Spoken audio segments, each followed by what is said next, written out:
मिंबर पाक पर तशरीफ़ फरमा बावक़ार उलमाए इकराम मुअज़्ज़ज़ हाज़रीन, अस्सलामु अलैकुम व रहमतुल्लाह।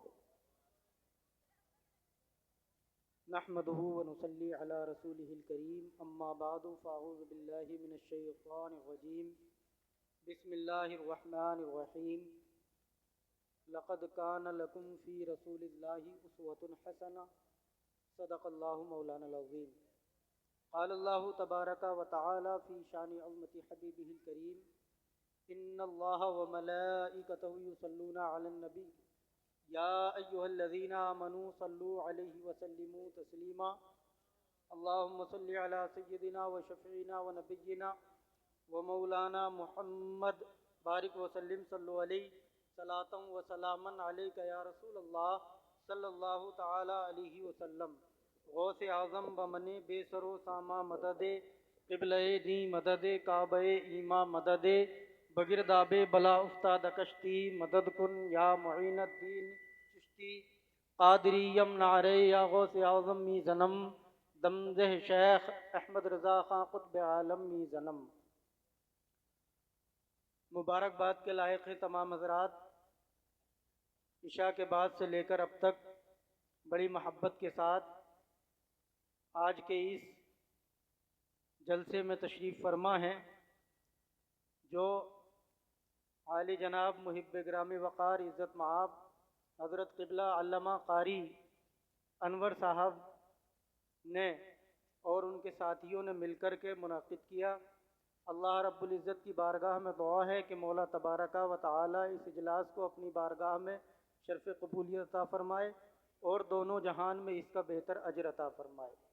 आमीन अल्लाहुम्मा आमीन।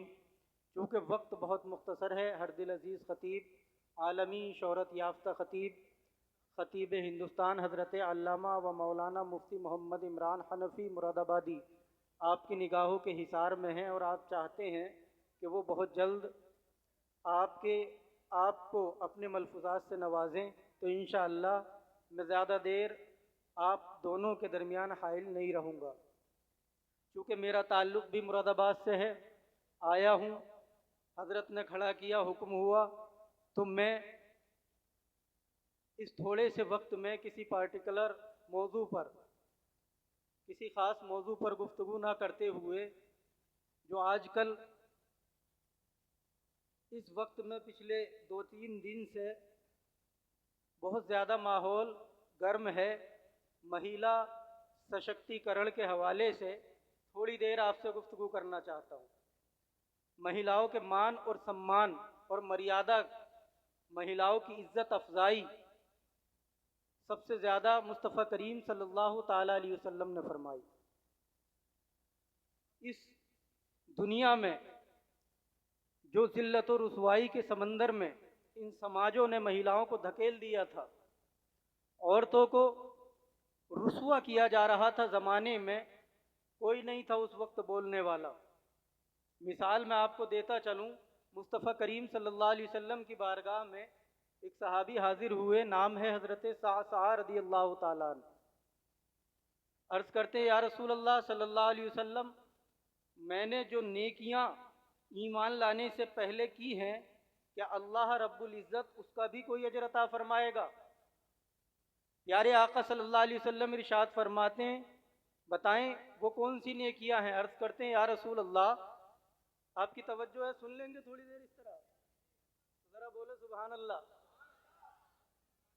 आका करीम सल्लल्लाहु ताला अलैहि वसल्लम की बारगाह में ये अर्ज़ कर रहे हैं, या रसूल अल्लाह, दौरे जहालत में मेरे ऊँट गुम हो गए, मैं उनकी तलाश में निकला, एक कबीले में जाकर के मैंने अपने ऊँटों को पा लिया। बहुत मुख्तसर मैं अर्ज़ कर रहा हूँ। मैंने अपने ऊँटों को पहचान लिया, कबीले के सरदार से मैं बोला ये मेरे ऊँट हैं, मुझे दे दिए जाएं। कहने लगा क्या निशानी है कि ये आपके ऊँट हैं?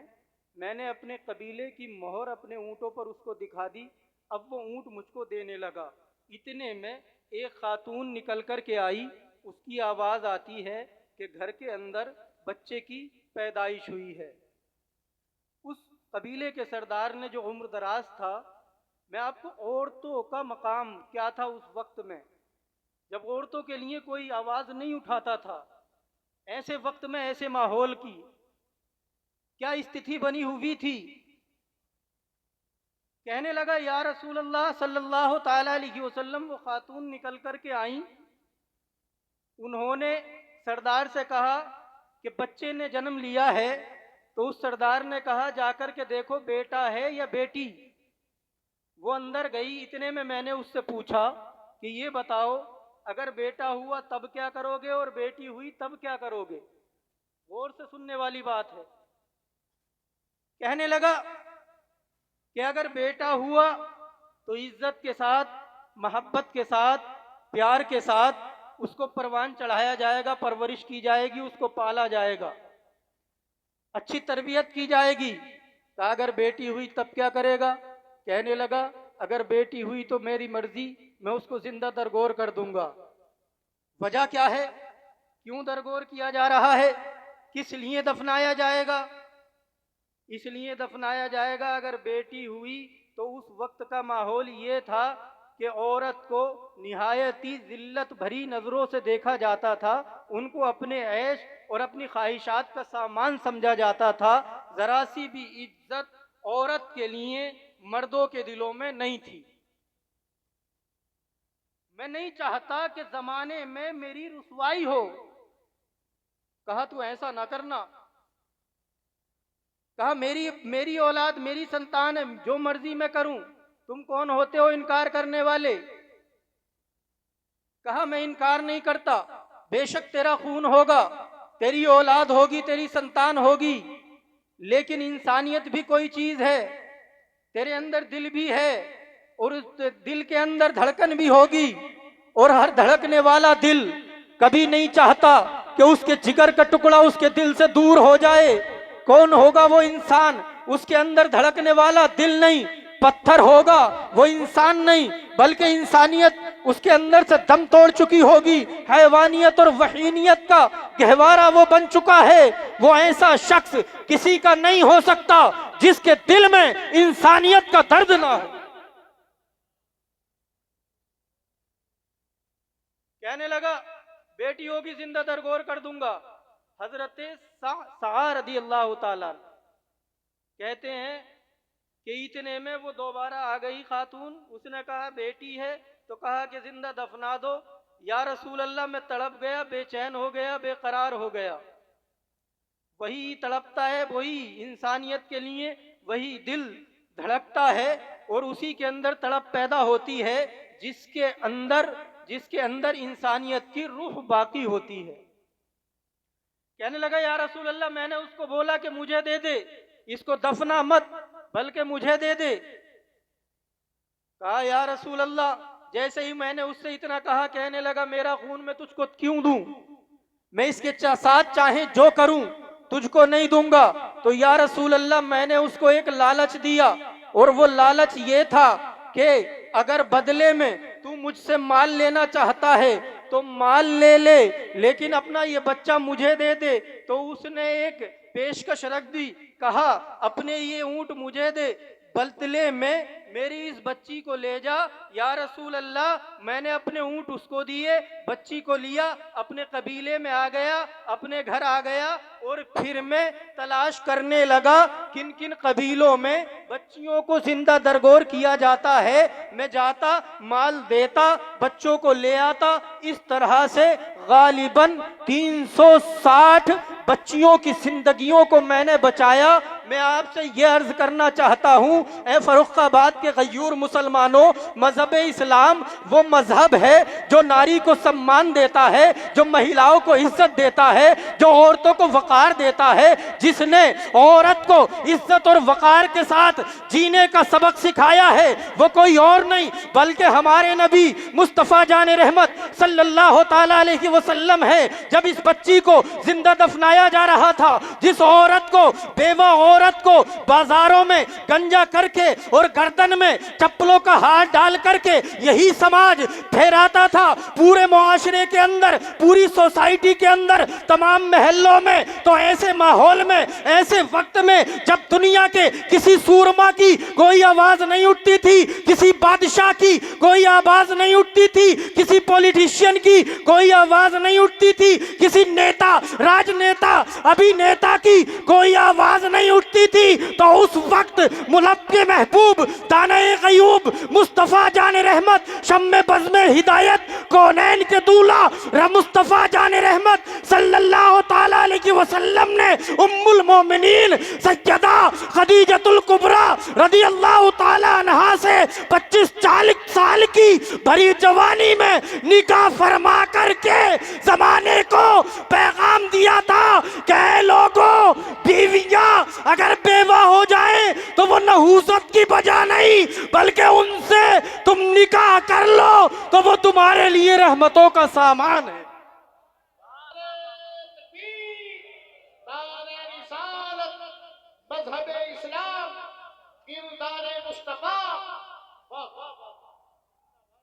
तवज्जो आप इधर करो, वो तुम्हारे लिए रहमतों का सामान है, नहूसत की वजह नहीं। उनको मनहूस न ठहराओ, उनकी वजह से कोई नुकसान नहीं हुआ। लेकिन जब मुस्तफ़ा जान रहमत सल्लल्लाहु ताला अलैहि वसल्लम के घर में एक बेटी ने जन्म लिया तो मेरे आका मुस्तफ़ा जान रहमत सल्लल्लाहु ताला अलैहि वसल्लम ने, मैं अर्ज करना चाहता हूँ अपनी कौम की इन माँ और बहनों से कि इस्लाम की शहजादियों, तुम्हारे ऊपर बड़ा एहसान है मुस्तफ़ा जान रहमत का, तुम्हारे ऊपर बड़ा एहसान है सैयदा खातून जन्नत का। जब तुमको जलील किया जा रहा था, जब तुमको रुस्वा किया जा रहा था, तो आज टीवी डिबेट्स पर और जगह जगह कुछ लोग भोंकते हैं, कुछ लोग ये तबसरा करते हैं कि इस्लाम ने औरत के साथ न्याय नहीं किया, इस्लाम ने खातून खवातीन को मुक़य्यद कर दिया, इस्लाम ने और मुसलमान ने कैद कर दिया है औरतों को। लेकिन तुमने तारीख को नहीं पढ़ा, इसलिए जवाब ना दे सके। आज आए फर्रुखाबाद वालों, आपके इस स्टेज से मैं ये अर्ज करना चाहता हूँ, इस्लाम ने सबसे पहले महिलाओं के सम्मान और तालीम की बात की है। मुस्तफ़ा की बारगाह में सहाबियात हाजिर हो गई, अर्ज करने लगी, या रसूल अल्लाह सल्लल्लाहु ताला अलैहि वसल्लम, लोग तालीम में हमसे बढ़ गए, हमें बोलने नहीं देते हैं, तो ए आका एक वक्त हमारे लिए भी मुकर्रर फरमा दें। तो मुस्तफ़ा जान रहमत सल्लल्लाहु ताला अलैहि वसल्लम ने, पैगंबर इस्लाम ने, रब के महबूब ने उन खवातीन के लिए, ये बुखारी की हदीस में है, उन खवातीन के लिए अलग से एक वक्त सेट किया, एक टाइम सेट किया, वक्त मुकर्रर किया और उनको दर्स दिया, उनको तालीम दी। और मेरे नबी की प्यारी बीवी, मेरे नबी की उम्मुल मोमिनीन सैयदा जाहिदा, सैयदा आयशा रज़ियल्लाहु ताला अन्हा, वो ज़बरदस्त आलिमा थी, वो ज़बरदस्त फ़क़ीह थी, वो ज़बरदस्त मुहद्दिसा थी। सैयदा आयशा हम तमाम मुसलमानों की माँ, हज़रात मोहतरम, अर्ज ये करना चाहता हूँ कि जब तालीम की बात किसी ने नहीं की थी तो उस वक्त मेरे नबी ने यह फरमाया कि तमाम मर्द और औरतों के लिए इल्म दीन का सीखना फर्ज है। मुस्तफ़ा ने तालीम को फर्ज करार दिया उस वक्त में जब दुनिया में कोई इल्म को जानता ही नहीं था, जब किसी को इल्म की शनाख्त ही नहीं थी। ए जनाब, तुमने क्या तवज्जो नहीं की है? ए फर्रुखाबाद के लोगों, जरा तवज्जो करो और गौर करो और तारीख को पढ़ो, मुस्तफ़ा की जिंदगी का मुताला करके देखो, तब पता चलेगा कि तालीम और एजुकेशन और शिक्षा और इस नारी बचाओ कन्या पढ़ाओ के नारे आज लगते हैं, लेकिन आज से 1400 या 1450 बरस पहले मेरे नबी ने इस कन्या को बचाया भी है और पढ़ाया भी है।